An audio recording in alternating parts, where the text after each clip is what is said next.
1961 saw the return of the Freedom Rides. Inspired by Bayard Rustin's 1947 Journey of Reconciliation, SNCC, the newly formed organization, joined forces with CORE, which had been around for almost 20 years by this point, and did those freedom rides again. This time, their reception was even worse than the first time. First time, a bunch of people got arrested. This time, in addition to many arrests, there were also many beatings, and this one bus was actually firebombed. It melted a good portion of it. It's really a wonder no one was killed. And as they continued to arrest freedom riders, more and more people volunteered to take these rides. Their goal was to fill the jails. That is, to have so many volunteers that the cops would get tired of arresting them and run out of places to put them. And in fact, in Mississippi, they actually did run out of room in the county jails, and they started putting them in the Mississippi State Penitentiary. 21-year-old John Lewis, by the way, was the first freedom rider to be beaten. In 1962, the Supreme Court ordered the University of Mississippi to admit African-American student James Meredith. There was a riot that ensued. Protesters, kind of like in a restaging of the Little Rock 9 incident, protesters trying to prevent him from entering the campus. The state police ordered to stand by the Mississippi governor. And just like Eisenhower had done before, John F. Kennedy sent in troops to escort Meredith to his first day of classes. This is not the last time we're going to see James Meredith, by the way.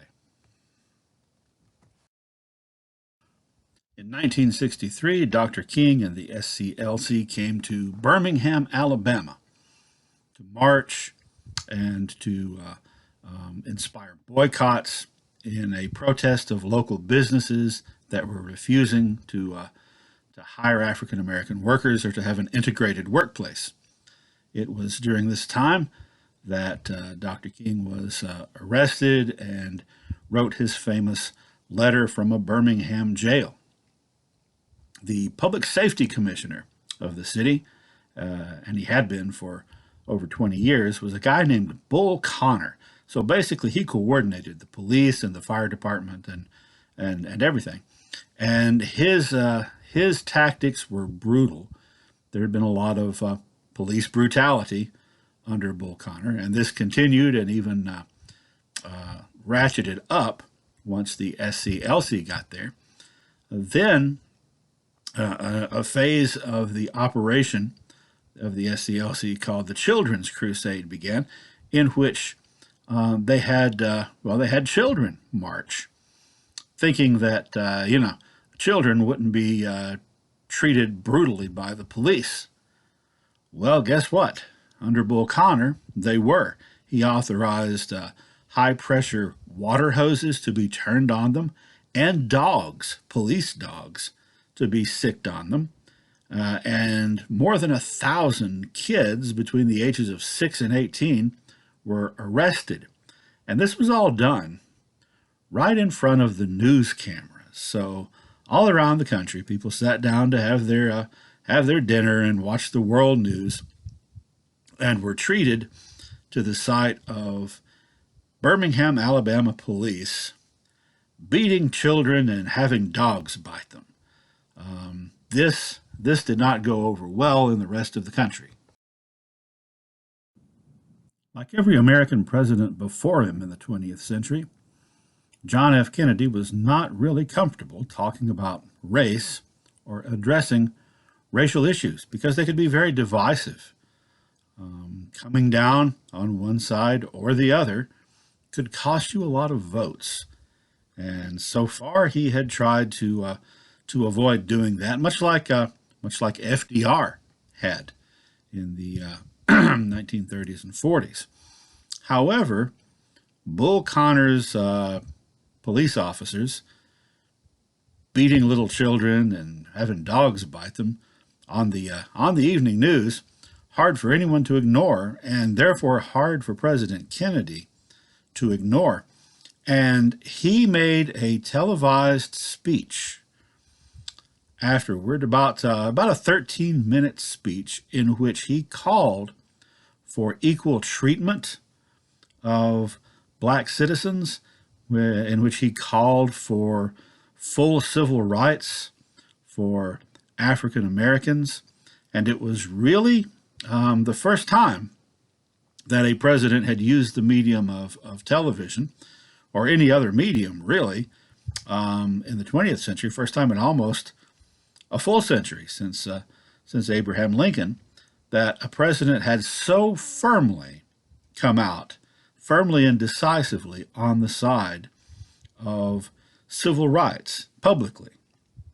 And this gained him a lot of goodwill among African American citizens in the U.S., many of whom had traditionally voted Republican because they had associated the Republican Party with being the party of Lincoln. However, after this, and after the sad ending of the Kennedy presidency, it was not at all uncommon to find pictures of John F. Kennedy in the homes of black Americans. 100 years of delay have passed since President Lincoln freed the slaves, yet their heirs, their grandsons, are not fully free. They are not yet freed from the bonds of injustice. They are not yet freed from social and economic oppression. And this nation, for all its hopes and all its boasts, will not be fully free until all its citizens are free. The very next morning, after Kennedy's TV address, civil rights leader Medgar Evers, who was the NAACP field secretary in Mississippi, was shot in the back and killed in his own driveway by a white man named Byron de la Beckwith, who was put on trial and twice had a hung jury. Now, a hung jury, I always just assume people know what I'm talking about, but previous class, some students had misunderstood. A hung jury means that it's like a draw. It's like a stalemate. A decision can't be reached. So that happened twice. Then, more than 30 years later, with the introduction of DNA evidence, he was brought to trial again and convicted and sent to prison. Now, maybe you've heard of double jeopardy. That means you can't be tried twice for the same crime. This didn't apply in Byron de la Beckwith's case because the trial had never reached a conclusion. It was a hung jury, so he had never been declared guilty or innocent. Therefore, they were able to get him.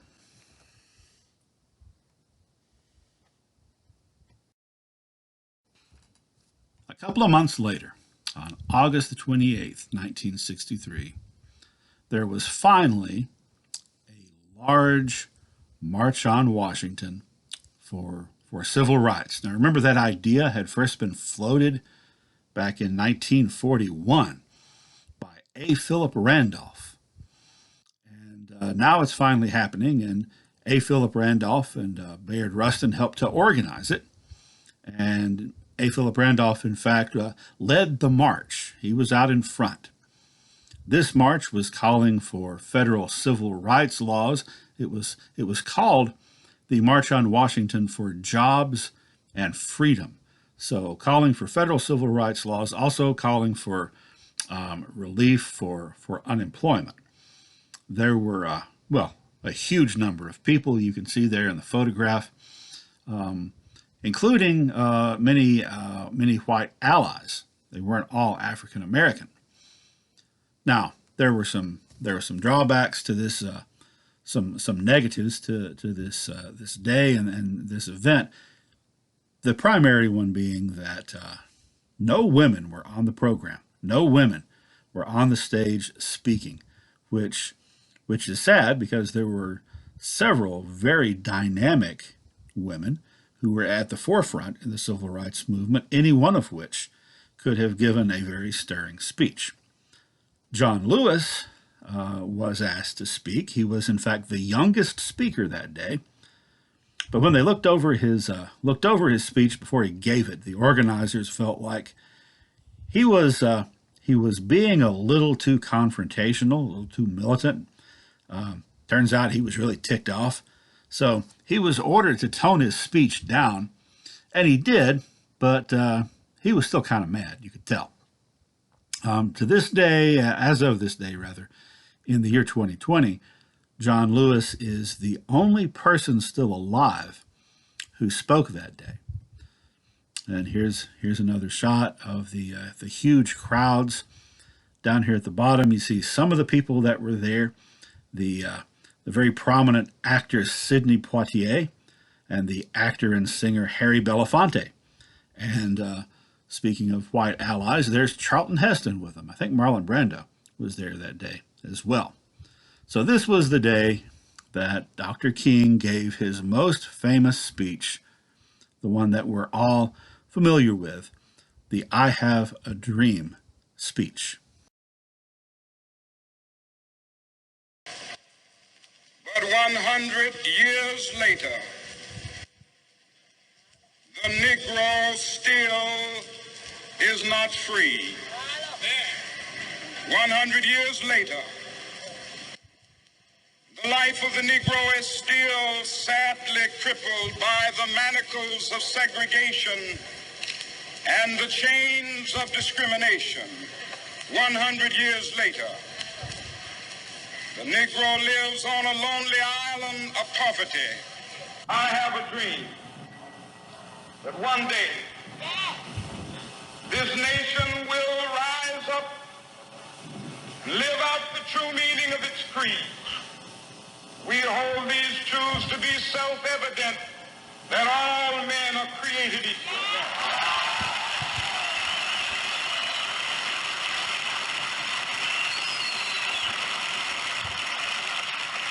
I have a dream that one day on the red hills of Georgia, sons of former slaves and the sons of former slave owners will they be able to sit down together at the table of brotherhood. I have a dream that one day,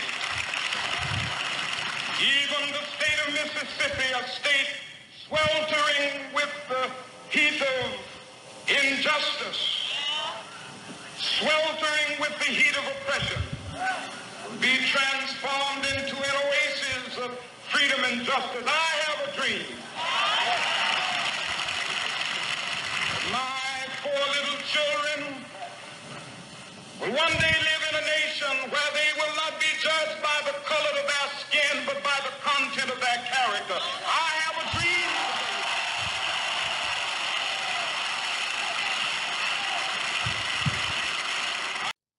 Oddly enough, at the same time that Dr. King was on television giving this very powerful speech and was in fact on the verge of being awarded the Nobel Peace Prize, he was being investigated by the FBI. J. Edgar Hoover, who never did like him no communists, strongly suspected that King was a communist because, calling for racial equality, that's a communist kind of thing to do, I guess, according to Hoover. So you'll recall that there had been criticism of King from the fact that he took classes at the Highlander Folk School run by Miles Horton, alias the Communist Training School. Anyway, Hoover got the approval, got the authorization from the Attorney General, Robert F. Kennedy, John F. Kennedy's younger brother, Bobby, got approval from him to wiretap Dr. King in hopes that he would catch him accidentally slipping up and revealing his red pinko communism. And they had hours of tapes, and they did not find evidence that Dr. Martin Luther King was a member of the Communist Party, because he wasn't. They did, however, find evidence that Martin Luther King was not the world's best husband. In fact, he was a serial philanderer. He had had several affairs on his wife. And so this came to light to Hoover, who, by the way, kept files like this on all kinds of important and powerful people in the country that he could use against them. Well, let me just put it this way. Dr. King got a letter, an anonymous letter, from an African-American admirer of his, who revealed knowledge of details of Dr. King's affairs and said how horribly disappointed and disillusioned that he was by Dr. King's hypocrisy and failure, his moral failings, and suggested that the best thing that Martin Luther King Jr. could do would be to commit suicide. Well, it's a good thing he didn't listen, because that letter was actually written by the FBI. Just a couple of weeks after the March on Washington, a little more than 2 weeks, on September the 15th, 1963, the most heinous action yet taken by racists opposing civil rights occurred once again in Birmingham, Alabama, when the 16th Street Baptist Church was bombed at 10:22 in the morning on a Sunday morning. Now, 10:22 on a Sunday morning, usually the main church services haven't started yet, but you know what does start at that time before the main services? Sunday school. This bomb was in the basement where the girls' Sunday school class was held. And 22 people were injured, and 4 little girls were killed in this explosion. Over the previous 2 decades, there had been more than 50 such bombings in Birmingham, bombings of the homes of black people and the businesses of black people. But this one was the worst yet. And if you think about the timeline here, okay? So in June, people around the country see little children being attacked by dogs. The president comes out and gives a speech in full support of desegregation and civil rights. The first time a president has ever done that. The next morning, civil rights leaders assassinated. Then, a few weeks later, Dr. King gives his most powerful, stirring speech ever. A couple of weeks after that, 4 innocent little girls get blown up. Now, can you see how that's going to affect public opinion? Now, all these events, you've probably heard of each one of them, but you may not have known that it was basically all the same summer. And people outside the South, people in areas where there wasn't legal segregation, white people who could, generally ignore the issue, it's being pounded home to them every day, and it seems to be getting more and more vile. And that makes it harder and harder to stay on the fence, or to not get involved, or to not have an opinion.